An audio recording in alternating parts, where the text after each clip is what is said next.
C'est bien, hein? Il faut attaquer les anciens, pas tika makamamabé, les bino jeunes, il faut faire voter les anti-valeurs. Anti-valeurs, les bandits, le comportement, il y a des gens qui sont n'est-ce pas?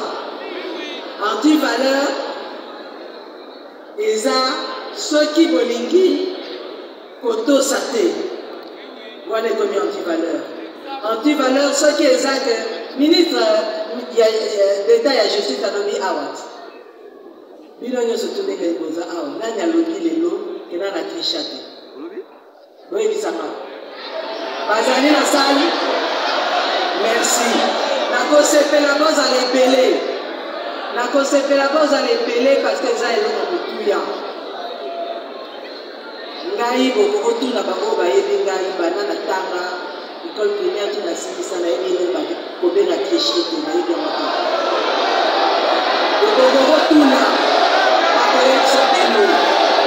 oui, oui, je l'affirme. Je l'affirme. Allez vérifier. Donc, si nous voulons aller là, nous devons assurer que le comportement d'Abisso est impeccable. N'est-ce pas? Yamwana Bino.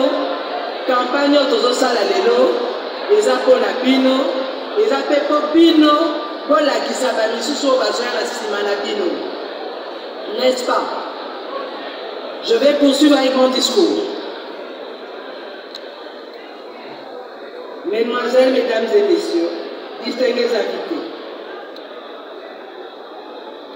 je tiens de prime abord à remercier son Excellence, Monsieur le Président de la République, chef de l'État, dont l'engagement constant dans la lutte contre la corruption en République démocratique du Congo constitue un pilier fondamental de la gouvernance nationale.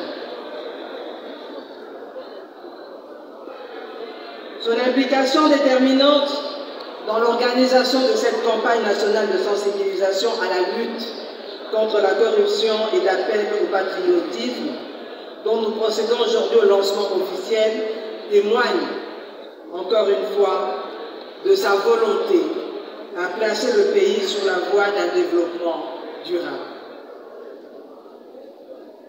Je salue la présence de chacun d'entre vous en ce lieu, témoignant ainsi votre engagement à combattre ensemble ce fléau qui sape les fondements de notre société et qui compromet l'avenir de notre jeunesse.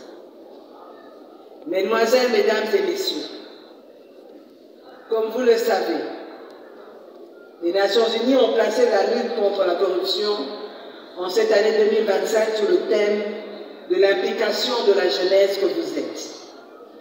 Ce choix est d'une grande pertinence, car notre jeunesse incarne l'avenir.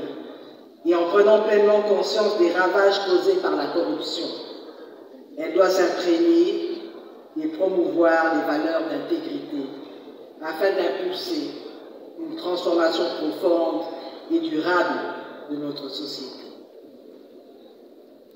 Face à cet enjeu majeur, le gouvernement de la République démocratique du Congo, en synergie avec les structures de contrôle et de lutte contre la corruption, que sont l'Inspection générale des finances, IGF, la Cellule nationale des renseignements financiers, CNRF, et l'Agence de prévention et de lutte contre la corruption, la LPC, s'engagent à sensibiliser et à mobiliser les jeunes afin qu'ils s'érigent en véritable gardien de la probité.